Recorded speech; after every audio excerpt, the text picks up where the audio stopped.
ಪೂಜೆ ಮಾಡುವಾಗ ಈ ತಪ್ಪುಗಳನ್ನು ಮಾಡಿದರೆ ಬೀದಿಗೆ ಬರೋದು ಗ್ಯಾರಂಟಿ.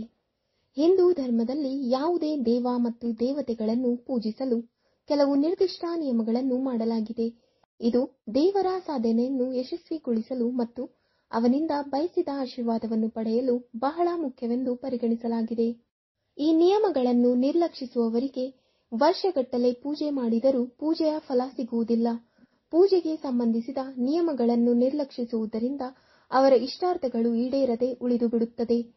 ಆದರೆ ಅವರು ತಪ್ಪಾದ ರೀತಿಯಲ್ಲಿ ಪೂಜಿಸಿದರೆ ತಪ್ಪಿತಸ್ಥರೆಂದು ಭಾವಿಸುತ್ತಾರೆ. ನಿಮ್ಮ ಪೂಜೆಯ ಪೂರ್ಣ ಫಲವನ್ನು ನೀವು ಪಡೆಯುವುದಿಲ್ಲ, ನಿಮ್ಮ ಇಷ್ಟಾರ್ಥಗಳು ನೆರವೇರುವುದಿಲ್ಲ. ದೇವರ ಆರಾಧನೆಯಲ್ಲಿ ಹೆಚ್ಚಿನ ಶಕ್ತಿಯಿದೆ. ದೇವರ ಆರಾಧನೆಯಿಂದ ಮಾತ್ರ ವ್ಯಕ್ತಿಯ ಜೀವನದಲ್ಲಿನ ದುಃಖ ಮತ್ತು ನೋವುಗಳು ದೂರವಾಗುತ್ತವೆ ಎಂದು ಹೇಳಲಾಗುತ್ತದೆ. ದೇವರನ್ನು ಪೂಜಿಸಿದರೂ ಅನೇಕ ಬಾರಿ ವ್ಯಕ್ತಿಯು ತನ್ನ ಸಮಸ್ಯೆಗಳಿಂದ ಮುಕ್ತನಾಗುವುದಿಲ್ಲ. ಕಾರಣವೇನೆಂದರೆ ಪೂಜೆ ಸಮಯದಲ್ಲಿ ಮಾಡುವ ತಪ್ಪುಗಳು. ಆದ್ದರಿಂದ ಪೂಜೆ ಮಾಡುವಾಗ ಯಾವ ತಪ್ಪುಗಳನ್ನು ಮಾಡಬಾರದೆಂದು ಈ ವಿಡಿಯೋದಲ್ಲಿ ತಿಳಿಯೋಣ. 1. ವಾಸ್ತು ಪ್ರಕಾರ ಯಾವುದೇ ದೇವರನ್ನು ಪೂಜಿಸುವಾಗ ದೀಪ ಮತ್ತು ನೀರಿನ ಕಲಶವನ್ನು ಒಟ್ಟಿಗೆ ಇಡಬಾರದು ಅಥವಾ ಮರೆತು ಹತ್ತಿರ ಇಡಬಾರದು. ವಾಸ್ತು ಪ್ರಕಾರ ಪೂಜೆಗೆ ಬಳಸುವ ಕಲಶ ಅಥವಾ ನೀರಿನ ಪಾತ್ರೆಯನ್ನು ಯಾವಾಗಲೂ ಈಶಾನ್ಯಕ್ಕೆ ಅಂದರೆ ಈಶಾನ್ಯದ ಕಡೆಗೆ ಇಡಬೇಕು ಮತ್ತು ದೇವರುಗಳಿಗೆ ಮತ್ತು ದೇವತೆಗಳಿಗೆ ದೀಪವನ್ನು ಯಾವಾಗಲೂ ಆಗ್ನೇಯ ದಿಕ್ಕಿನಲ್ಲಿ ಅಂದರೆ ಅಗ್ನಿ ಕೋನದ ಕಡೆಗೆ ಇಡಬೇಕು. 2. ದೇವರ ಪೂಜೆ ಮಾಡುವಾಗ ಬಳಸಿದ ಬಾಡಿದ ಅಥವಾ ಕೊಳೆತ ಹೂವುಗಳನ್ನು ಅರ್ಪಿಸಬಾರದು. ಯಾವಾಗಲೂ ಅರಳಿದ ಹೂವುಗಳನ್ನು ದೇವರ ಪೂಜೆಯಲ್ಲಿ ಅರ್ಪಿಸಬೇಕು.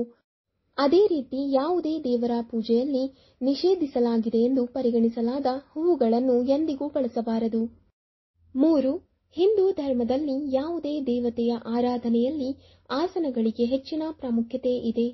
ದೇವರ ಪೂಜೆಯಲ್ಲಿ ನಿರ್ದಿಷ್ಟ ದೇವತೆ ಅಥವಾ ನವಗ್ರಹಕ್ಕೆ ಸಂಬಂಧಿಸಿದ ಬಣ್ಣದ ಆಸನವನ್ನು ಯಾವಾಗಲೂ ಬಳಸಬೇಕು. ಅನಾಯಾಸವಾಗಿ ನೆಲದ ಮೇಲೆ ಕುಳಿತು ಪೂಜೆ ಮಾಡುವವರಿಗೆ ಅದರ ಫಲ ಸಿಗುವುದಿಲ್ಲ ಎಂಬ ನಂಬಿಕೆ ಇದೆ. ಹಾಗೆಯೇ ಬರಿಯ ತಲೆಯನ್ನು ಪೂಜಿಸಲಾಗದು. 4. ದೇವರಿಗೆ ಮಾಡುವ ಆರಾಧನೆಯಲ್ಲಿ ಎಂದಿಗೂ ಹೆಮ್ಮೆ ಅಥವಾ ವೈಭವವನ್ನು ತೆಗೆದುಕೊಳ್ಳಬಾರದು.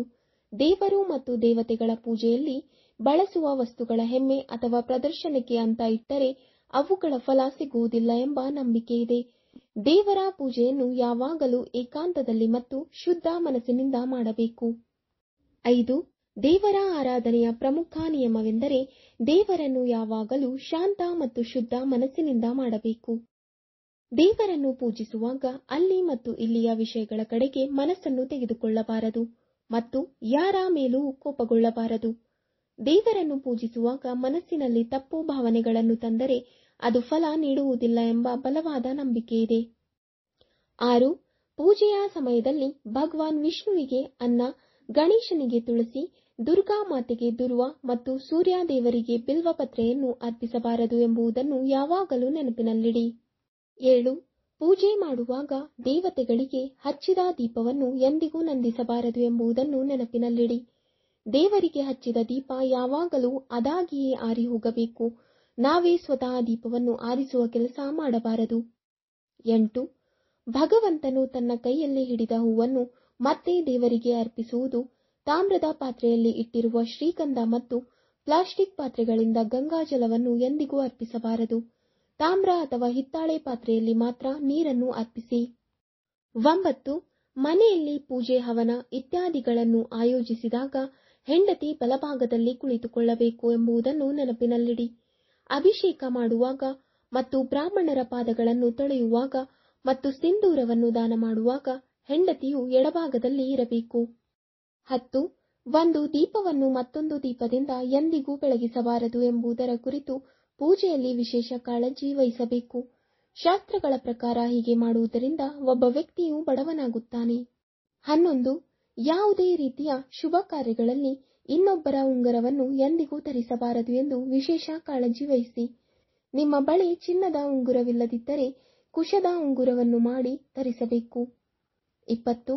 ಪ್ರತಿನಿತ್ಯ ನೀವು ನಿಯಮಿತವಾಗಿ ದೇವರ ಪೂಜೆಯನ್ನು ಮಾಡುವ ಮೊದಲು ಮನೆಯನ್ನು ಹಾಗೂ ದೇವರ ಕೋಣೆಯನ್ನು ಸ್ವಚ್ಛಗೊಳಿಸಿಕೊಳ್ಳಬೇಕು. ಶುದ್ಧವಾದ ನೀರಿನಿಂದ ದೇವರ ಕೋಣೆಯನ್ನು ಶುದ್ಧಗೊಳಿಸಿ. ದೇವರಿಗೆ ಅರ್ಪಿಸಿದ ಹಳೆಯ ಹೂಗಳನ್ನು ತೆಗೆದು ಗಂಗಾಜಲವಿದ್ದರೆ ಅದನ್ನು ದೇವರ ಕೋಣೆಯಲ್ಲಿ ಸಿಂಪಡಿಸಿ ನಂತರ ಪೂಜೆಯನ್ನು ಪ್ರಾರಂಭಿಸಬೇಕು. ಪೂಜೆಯಲ್ಲಿ ಶುದ್ಧತೆಗೆ ಹೆಚ್ಚಿನ ಮಹತ್ವವಿದೆ. 13. ಆಸನವಿಲ್ಲದೆ ಅಥವಾ ನಿಂತುಕೊಂಡು ನಾವು ದೇವರ ಪೂಜೆಯನ್ನು ಮಾಡಬಾರದು. ದೇವರ ಪೂಜೆಯನ್ನು ಮಾಡುವಾಗ ಆಸನವನ್ನಿಟ್ಟುಕೊಂಡು ಕುಳಿತುಕೊಳ್ಳಬೇಕು. ಅದರಲ್ಲೂ ದೇವರ ಪೂಜೆಯನ್ನು ಮಾಡುವಾಗ ಕುಳಿತುಕೊಳ್ಳಲು ಕುಶ ಆಸನವನ್ನು ಬಳಸಿಕೊಳ್ಳುವುದು ತುಂಬಾನೇ ಮುಖ್ಯ. ದೇವರ ಪೂಜೆಯನ್ನು ನಿಂತುಕೊಂಡು ಮಾಡಬಾರದು.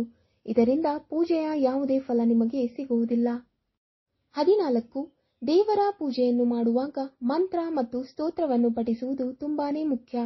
ದೇವರ ಪೂಜೆಯಲ್ಲಿ ಮಂತ್ರವನ್ನು ಪಠಿಸಿದಾಗ ಮಾತ್ರ ಅದರ ಪ್ರಯೋಜನವು ನಮಗೆ ದೊರೆಯುತ್ತದೆ. ನಿಯಮಿತವಾಗಿ ಮಂತ್ರಗಳನ್ನು ಪಠಿಸುವುದರಿಂದ ಆ ಮಂತ್ರಗಳು ನಮಗೆ ಪ್ರಯೋಜನವನ್ನು ನೀಡಲು ಪ್ರಾರಂಭಿಸುತ್ತದೆ. ಮಂತ್ರಗಳ ಪಠಣದಿಂದ ವ್ಯಕ್ತಿಯು ಆದಷ್ಟು ಬೇಗ ದೇವರನ್ನು ಒಲಿಸಿಕೊಳ್ಳಬಹುದಾಗಿದೆ. 15. ದೇವರ ಪೂಜೆಯನ್ನು ಮಾಡಿದ ನಂತರ ನೀವು ಕುಳಿತು ಪೂಜೆ ಮಾಡಿದ ಆಸನವನ್ನು ನೀವೇ ಎತ್ತಿಡಬೇಕು. ನೀವು ಕುಳಿತು ಪೂಜೆ ಮಾಡಿದ ಆಸನವನ್ನು ಅಲ್ಲೇ ಬಿಟ್ಟು ಪೂಜೆಯಿಂದ ಏಳುವುದು ಅಶುಭ ಪರಿಣಾಮವನ್ನುಂಟು ಮಾಡುತ್ತದೆ. ಇದು ನಿಮ್ಮ ಜೀವನಕ್ಕೆ ಕೆಟ್ಟದ್ದು ಎಂದು ಪರಿಗಣಿಸಲಾಗುತ್ತದೆ. ದೇವರ ಪೂಜೆಯನ್ನು ಮಾಡುವಾಗ ಆಸನವನ್ನಿಟ್ಟು ಅದರ ಮೇಲೆ ಕುಳಿತು ಪೂಜೆಯನ್ನು ಮಾಡುವುದು ಎಷ್ಟು ಮುಖ್ಯವೋ ಹಾಗೆ ಪೂಜೆಯನ್ನು ಮಾಡಿದ ನಂತರ ನಾವು ಕುಳಿತ ಆಸನವನ್ನು ತೆಗೆದಿಡುವುದು ಕೂಡ ಅಷ್ಟೇ ಮುಖ್ಯವಾಗಿರುತ್ತದೆ. ಪೂಜೆಯನ್ನು ಮಾಡುವಾಗ ಈ ತಪ್ಪುಗಳನ್ನು ಮಾಡಲೇಬೇಡಿ. ಇದರಿಂದ ನೀವು ಅಪರಾಧನೆಯನ್ನು ಎದುರಿಸಬೇಕಾಗುತ್ತದೆ. ಪೂಜೆಯ ಸಮಯದಲ್ಲಿ ನೀವು ಮಾಡುವ ಈ ತಪ್ಪುಗಳು ನಿಮಗೆ ಪೂಜೆಯ ಪೂರ್ಣ ಫಲ ಸಿಗದಂತೆ ಮಾಡುತ್ತದೆ. ವೀಕ್ಷಕರೇ, ನಿಮ್ಮೆಲ್ಲರಿಗೂ ಈ ಮಾಹಿತಿ ಇಷ್ಟವಾದಲ್ಲಿ ಈ ವಿಡಿಯೋಗೆ ಲೈಕ್ ಮಾಡಿ, ಕಮೆಂಟ್ ಮತ್ತು ತುಂಬಾ ಜನರಿಗೆ ಶೇರ್ ಮಾಡಿ. ಮುಂದಿನ ವಿಡಿಯೋಸ್ಗಳಿಗಾಗಿ ನಮ್ಮ ಚಾನೆಲ್ ಅನ್ನು ಸಬ್ಸ್ಕ್ರೈಬ್ ಮಾಡಿ. ಧನ್ಯವಾದಗಳು.